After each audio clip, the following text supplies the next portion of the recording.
우리는 함께 이사야서에 있는 하나님의 말씀을 함께 계속해서 읽고 나누고 있습니다.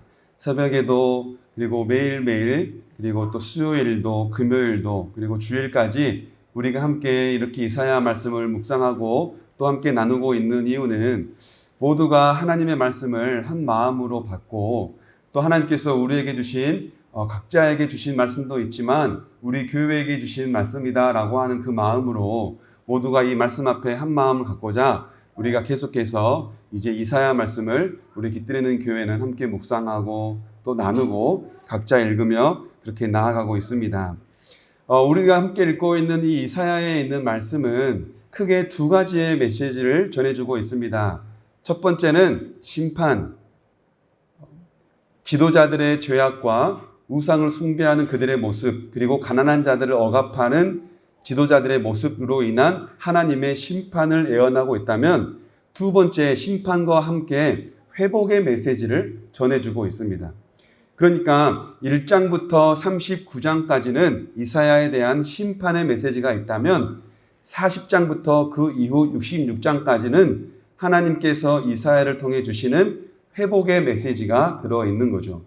그러니 이사야서에는 크게 심판의 말씀과 회복의 말씀이 들어있는데, 우리가 이제 함께 읽고 있는 이 후반부 40장 이후부터는 회복의 메시지니까 하나님께서 이스라엘 백성들을 회복시킬 것이다 라고 하는 말씀과 함께 계속해서 우상에 대한 이야기가 55장까지 연결돼요. 그러니 회복, 우상, 이 두 가지는 뭔가 연결되어 있고, 회복과 우상이라고 하는 건 뭔가 떼려야 뗄 수 없는 어떤 관계가 있구나라고 우리가 어림잡아도 충분히 생각해 볼 수 있는 거죠. 그래서 오늘은 하나님께서 이 이스라엘 백성들에게 회복이라고 하는 것을 말씀해 주시면서 무엇이 회복이고 어떻게 회복을 이룰 수 있는가, 그리고 회복과 함께 하나님께서 이스라엘 백성들에게 원하는 것이 무엇일까라고 하는 것을 우리가 함께 깨달아 가기 원합니다. 우리 깃들이는 교회 역시 처음에 교회가 1년 전에 창립이 되고 지금까지 오면서 위로의 시간들을 계속해서 보내왔어요. 신앙생활 그동안에 해오면서 받아왔던 상처들, 또는 사람들과의 관계 속에서 받아왔던 상처들, 또는 알게 모르게 나와 하나님과의 관계 속에서 있었던 안 좋은 기억들, 또는 그동안에 내가 하나님을 믿었다 하지만 내 삶 가운데 다시 한번 돌아보니 내가 하나님 앞에 잘 믿었다고 생각했었는데 그것이 아니었을 수도 있겠구나라고 하면서 오는 그런 허탈감, 이런 여러 가지의 복잡 미묘한 감정들을 가지고 우리가 1년 동안 함께 위로를 향하여 달려왔습니다. 그래서 그동안의 1년 동안에는 나의 신앙, 내 모습은 어떤가, 나에 대해 많이 집중을 했고, 내 모습은 어떤가, 나에 대한 모습을 집중하면서 하나님께서 나를 사랑하신다, 나는 소중한 사람이다, 하나님께서 나를 위로하신다라고 하는 그 하나님의 은혜의 메시지 앞에 나를 많이 집중하고 조명하며 위로를 받아왔어요. 그렇다면 이제 우리가 해야 할 거 뭘까요? 회복입니다. 물론 이것이 꼭 단계적이라고 할 수는 없지만 위로가 이루어졌다면 그 위로 가운데 이제는 회복이 이루어져야 해요. 그러면 오늘 메시지는 분명 우리 모두에게 주시는 하나님의 말씀인 겁니다. 그렇다면 우리는 이제 위로를 얻었고, 이제 그렇다면 회복을 하기 위해 우리가 그 다음으로 해야 할 우리의 스텝은 뭘까라고 우리 스스로 생각해 보면서 오늘 하나님이 나에게 주신 말씀이 뭔가, 하나님께서 이스라엘 백성들에게 회복이라고 하는 말씀을 주시면서 무엇을 원하는지 말씀하셨는데, 그렇다면 하나님은 우리에게 그리고 나에게 회복의 메시지를 주면서 뭘 원하실까라는 것을 우리가 함께 이 시간 깨닫고 그것으로 은혜를 나누고자 합니다. 먼저 함께 말씀을 보고자 합니다. 1절에 있는 말씀 우리 함께 읽어봅니다. 벨은 엎드려졌고 누보는 구부러졌도다. 그들의 우상들은 짐승과 가축에게 실렸으니 너희가 떠매고 다니던 그것들이 피곤한 짐승의 무거운 짐이 되었도다. 아멘. 벨, 여기서 말하는 벨은 주인이라는 뜻이에요. 주. 그래서 바로라고 하는 게 이집트의 왕을 바로라고 하는 게 아니라 왕, 주라고 하는 어떤 명칭인 것처럼 여기서 말하는 벨은 누구의 이름이라기보다는 주인이라는 뜻이에요. 그런데 이 벨이라고 하는 게 나중에는 바벨론의 최고의 신이었던 마루둑, 이 마루둑과 혼용돼서 함께 사용되어져요. 그래서 벨 마루둑이라고 하는 말도 나오는데요. 마루둑이라는 이름은 태양의 아들이라는 뜻입니다. 그리고 바벨론 최고의 신이에요.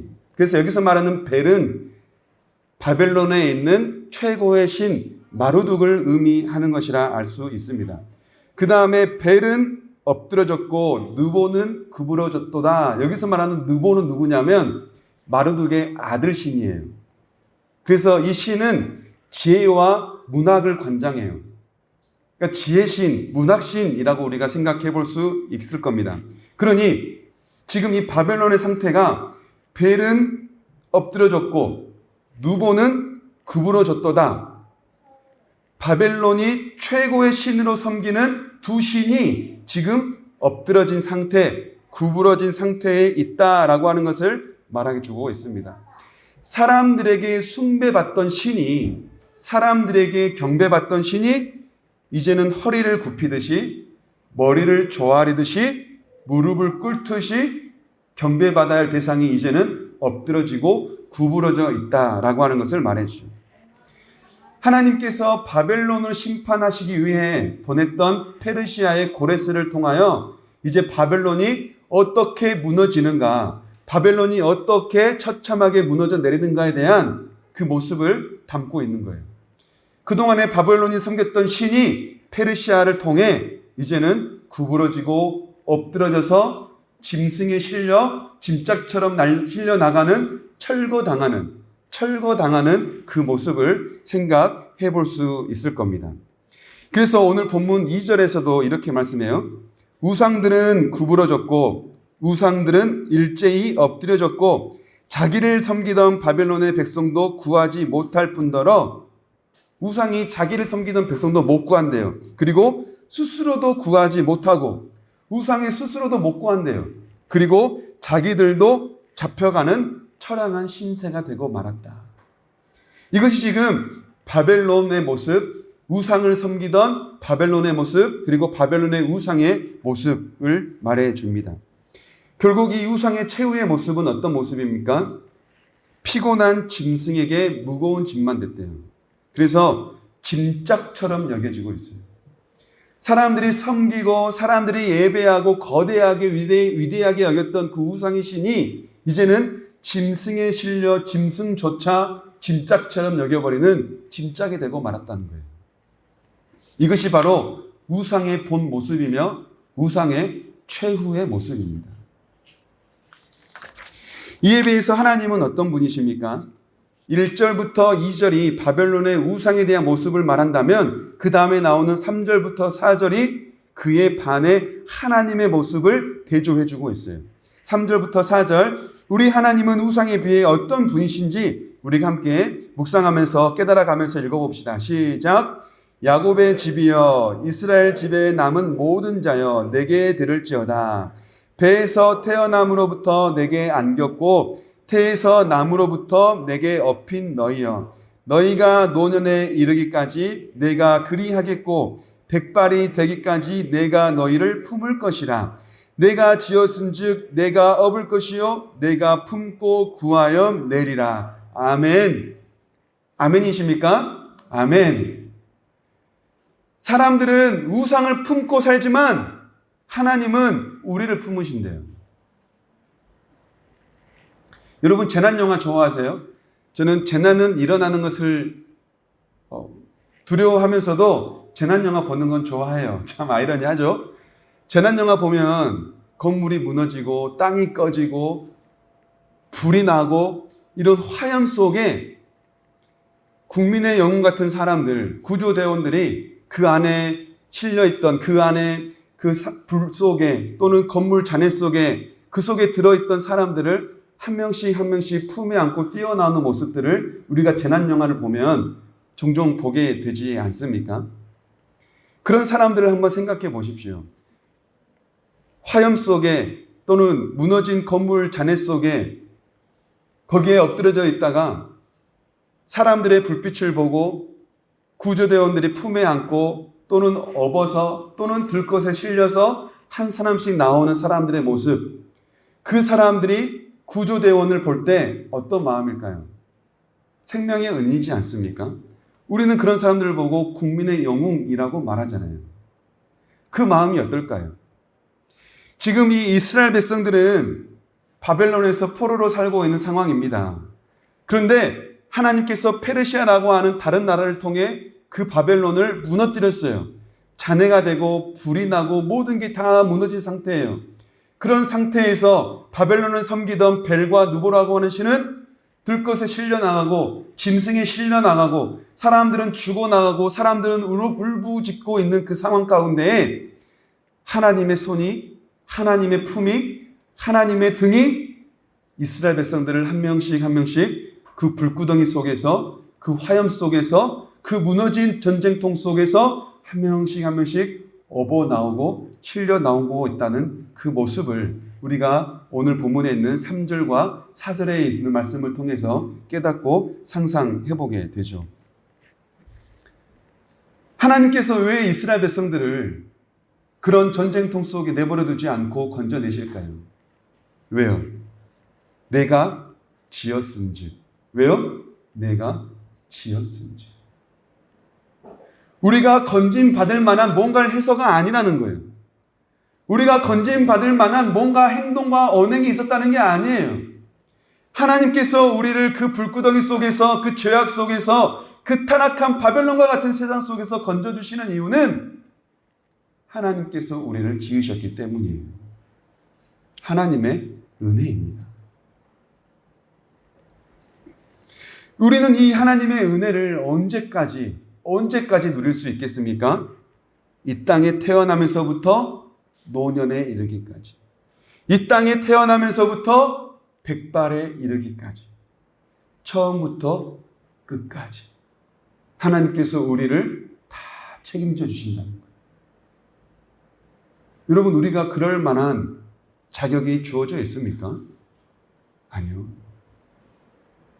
우리는 그럴 만한 자격이 없지만 하나님께서 우리를 그렇게 하신대요. 왜요? 하나님께서 지으셨기 때문이에요.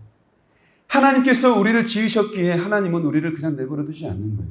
끝까지 책임지시는 거예요. 여러분, 우리가 만든 것 요리를 하다가도 맛없으면 내버리잖아요.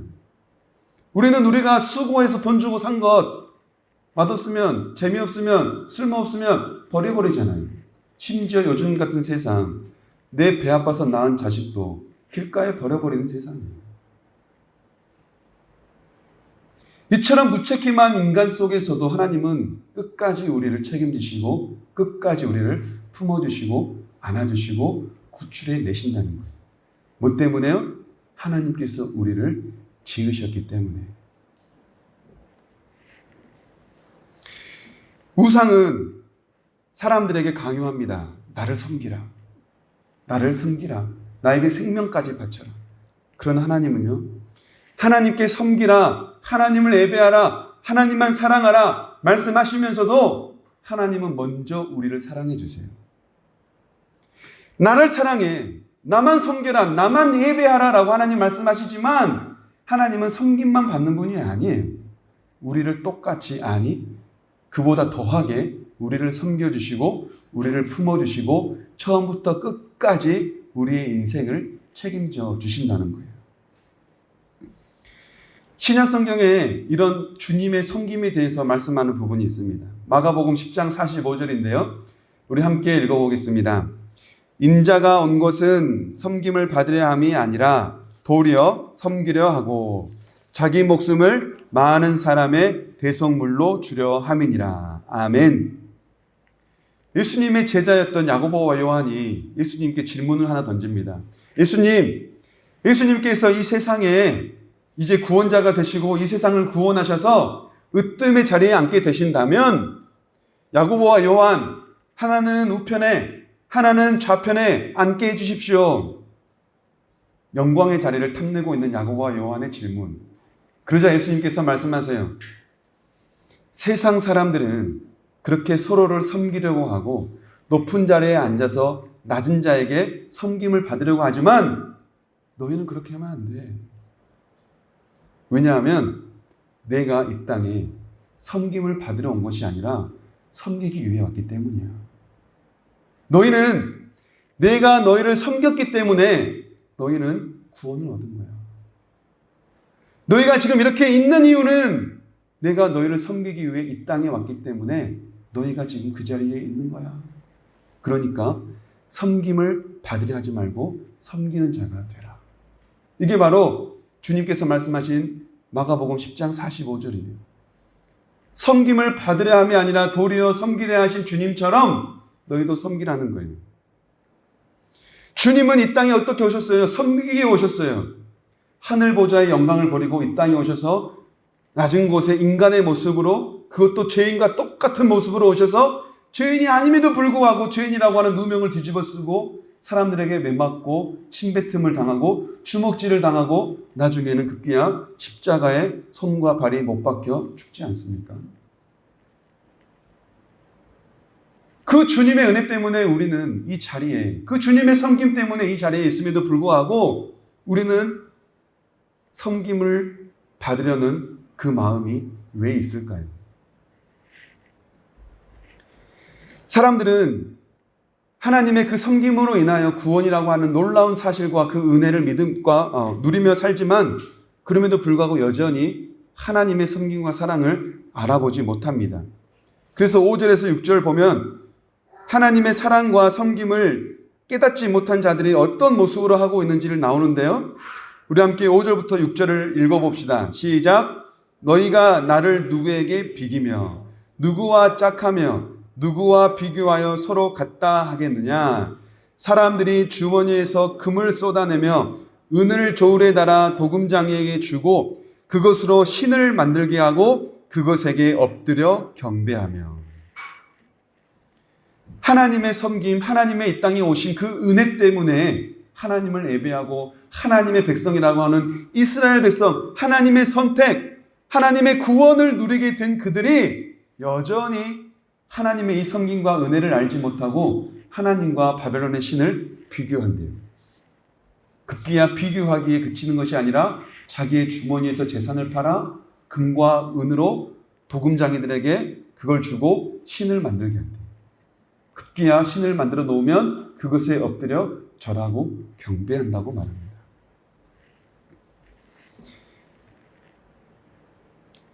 겉으로 보기에는 화려할 수 있을 겁니다. 금과 은으로 둘러있기 때문에. 그러나 그 속은 뭡니까? 돌멩이지 않아요? 그러나 그 속은 뭐예요? 나무이지 않아요? 겉은 화려해 보여도 그 속에 들어있는 건 돌멩이고 나무에 불과할 뿐인데 왜 사람들은 그렇게 우상을 보며 섬기고 경배할까요? 7절에 보면 이 우상들이 어떤 형상을 가지고 있는지를 말해줘요. 우상들은 어떻습니까? 7절에 보면 사람들은 가져다 놓은 그 자리에 그냥 그대로 있을 뿐이에요. 뭘 말해요? 우상은 움직이지도 못해요. 아무리 부르짖어도 대답도 하지 못합니다. 고난에서 구해내지도 못합니다. 그런데 그런 우상을 향하여 엎드려 경배하는 인간들의 모습을 하나님께서 지적합니다.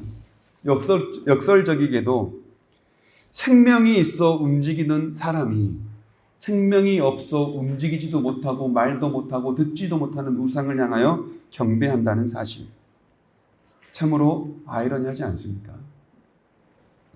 하나님께서는 이 말씀을 통하여 이스라엘 백성들에게 무엇을 말씀하기 원하실까요? 하나님은 회복을 약속하셨습니다. 그리고 회복을 일으켜 내셨습니다. 그리고 그 회복을 말씀하시면서 한 가지를 말씀하세요. 내가 너희를 회복시킬 것인데 이전에 한 가지 해야 할 것이 있다. 너희를 구원할 자가 누구냐? 너희를 건져낼 자가 누구냐? 너희를 짓고 너희를 다스리고 너희를 구원의 길로 인도할 자가 누구냐? 바로 나 여호와 하나님입니다. 그러니 나 외에 다른 신을 섬기지 말라. 오직 내가 너희의 하나님이고 오직 내가 이 세상을 지어 구원까지 이르기까지 인도하는 그 하나님이니 나 외에 어떤 신도 섬기지 말라. 이게 바로 하나님께서 이스라엘 백성들에게 주시는 메시지예요. 그렇다면 우리는 이 말씀을 통해 하나님의 메시지가 어떻게 들리십니까? 우리 3절, 4절 아까 읽었지만 다시 한번 하나님이 나에게 주시는 말씀입니다 생각하시면서 읽어봅시다. 3절, 4절 시작. 야곱의 집이여 이스라엘 집에 남은 모든 자여 내게 들을지어다. 배에서 태어남으로부터 내게 안겼고 태에서 남으로부터 내게 업힌 너희여 너희가 노년에 이르기까지 내가 그리하겠고 백발이 되기까지 내가 너희를 품을 것이라. 내가 지었은즉 내가 업을 것이요 내가 품고 구하여 내리라. 아멘. 하나님께서 뭐라고 말씀하세요? 내가 너희를 구할 줄 거야. 내가 너희를 구원할 거야. 내가 너희를 안고 업어줄 거야. 내가 너를 반드시 내가 너를 지었으니 끝까지 책임질 거야. 너무나 행복하고 너무나 좋지 않습니까? 그런데 여러분 한 가지를 다시 한번 말하고 싶습니다. 우리는 이 말씀에 심취해서는 안 돼요. 하나님께서 우리를 위로하시고 하나님께서 우리를 사랑하신다. 하나님께서 우리를 구원해 내실 거야 라고 하는 이 회복의 말씀 변함없이 틀림없지만 우리는 이 말씀에 심취해 살아서는 안 돼요. 이 말씀과 함께 들려오는 또 다른 말씀이 있다는 사실을 기억해야 합니다. 그게 뭡니까? 우상을 버리라는 거예요. 내가 너희를 구원할 건데, 내가 너희를 인도할 건데, 내가 너희를 지었기 때문에 끝까지 책임질 건데 너희도 한 가지를 해야 해. 나 외에 다른 신을 섬기지 마라. 하나님께서 우리에게 주신 말씀은 위로와 회복의 말씀 가운데 너에게 있는 벨, 너에게 있는 느보 그거 있다면 다 버려라. 내가 쥐고 있는 벨, 내가 쥐고 있는 느보 있다면 다 놓아버려라. 그리고 나의 손을 붙잡아라. 이게 바로 하나님께서 우리에게 주시는 메시지예요. 하나님께서 우리를 반드시 회복시키시기에, 하나님께서 반드시 우리를 구원하시기에 우리는 그렇게 해야만 합니다.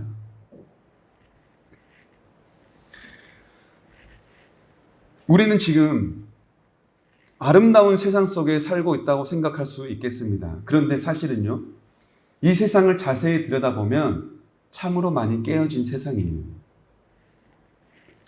하나님과 인간의 관계가 깨져 있고요. 내 자신과의 관계가 깨져 있고요. 내 자신과 이웃과의 관계가 깨져 있고요. 내 자신과 세상과의 관계가 깨져 있어요. 우리는 사랑한다고 말합니다. 부모님에게, 자녀에게, 이웃에게, 하나님에게 사랑한다고 말하죠. 그런데 그 사랑에는 수많은 조건들이 덕지덕지 붙어 있어요. 그래서 사랑이 보이지 않아요. 사랑한다고 말하지만, 사랑이라고 있지만 사실은 일그러진 사랑이에요. 사랑의 모습이 찌그러져 있어요. 변색되어 있고 변해져 있어요.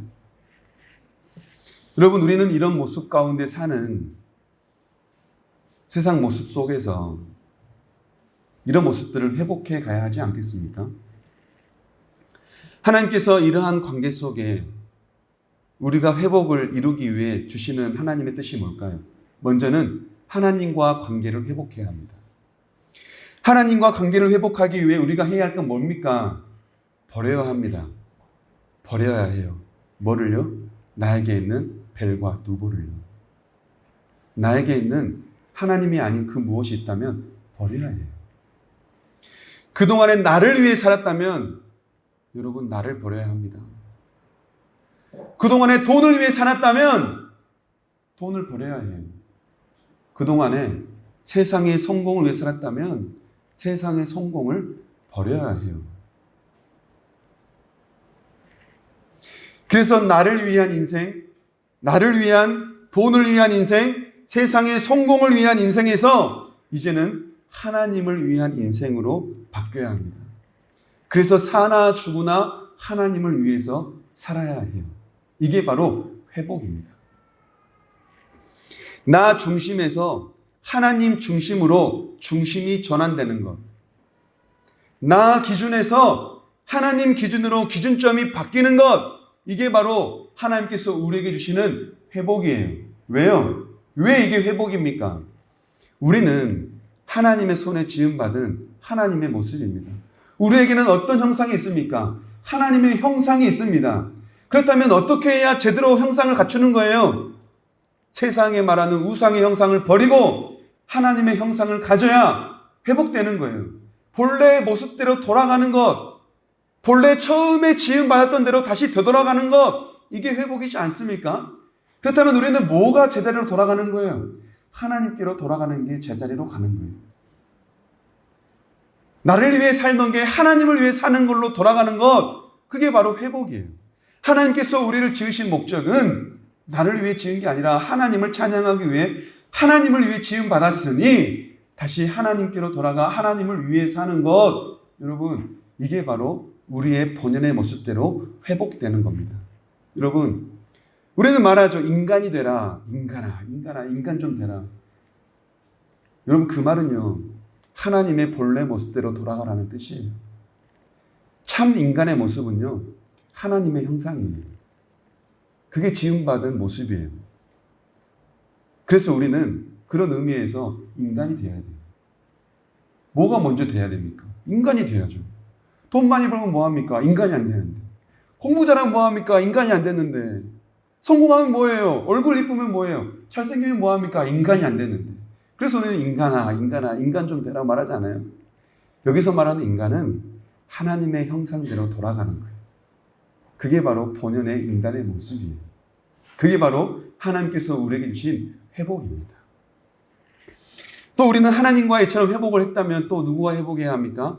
내 자신과 회복해야 돼요. 그리고 이웃과 회복해야 돼요. 그리고 세상과 회복해야 돼요. 그렇게 회복하려면 우리는 또 버려야 합니다. 뭘 버려야 합니까? 내 생각, 내 관점, 내 안목, 내 시야, 내 뜻, 내 주장, 내 고집. 내 생각으로 남을 보려 하고, 내 생각으로 이웃을 판단하려 하고, 내 관점으로 모든 문제를 해결하려 하고, 내 관점으로 모든 문제를 풀어내려 하고, 내 시야와 내 시각으로 모든 문제들을 대하려고 하는 나의 관점, 나의 생각, 나의 시각, 나의 모든 뜻, 나의 모든 힘, 심지어 나의 노력까지 다 버려야 해요.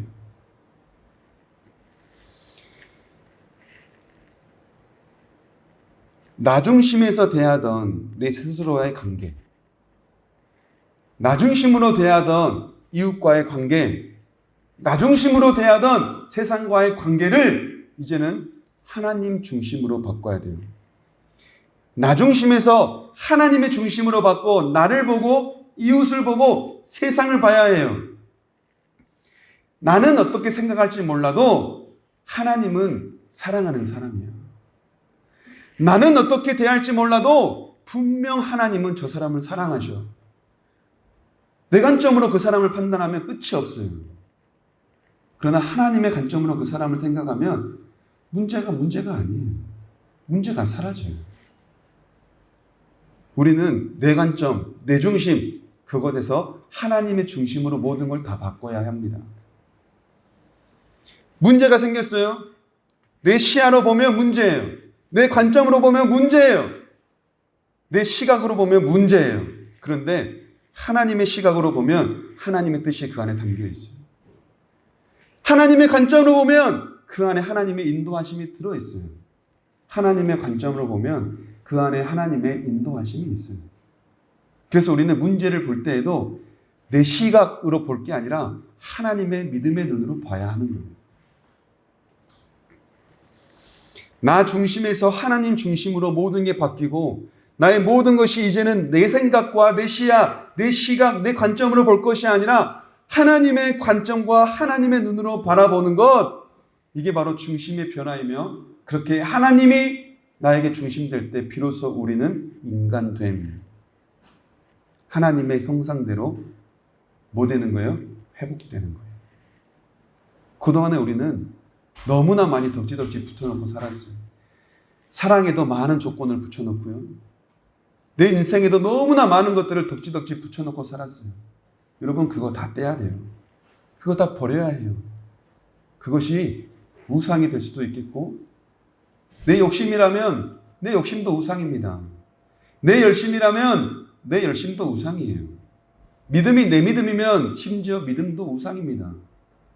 어떻게 내 믿음입니까? 하나님의 믿음이지. 우리는 그 모든 것들을 깨끗하게 비워내야 비로소 하나님의 모습대로 회복될 수 있다는 사실 기억해야 합니다. 우리 말씀을 마치면서 우리 옆에 있는 분들에게 또 그리고 각자에게 이렇게 선포합시다. 우리 오늘 주제인데요. 함께 하나님 외에 다른 신은 없습니다. 시작! 하나님 외에 다른 신은 없습니다. 아멘. 여러분, 하나님 외에 다른 신 없습니까? 정말이에요? 진짜요? 그렇게 될 수 있기를 간절히 원합니다. 아멘. 누가 우리를 구원하십니까? 오직 하나님입니다. 돈이 우리를 구원합니까? 내 자신이 가지고 있는 능력과 힘이 우리를 구원합니까? 성공이 우리를 구원합니까? 죽으면 아무 소용 없습니다.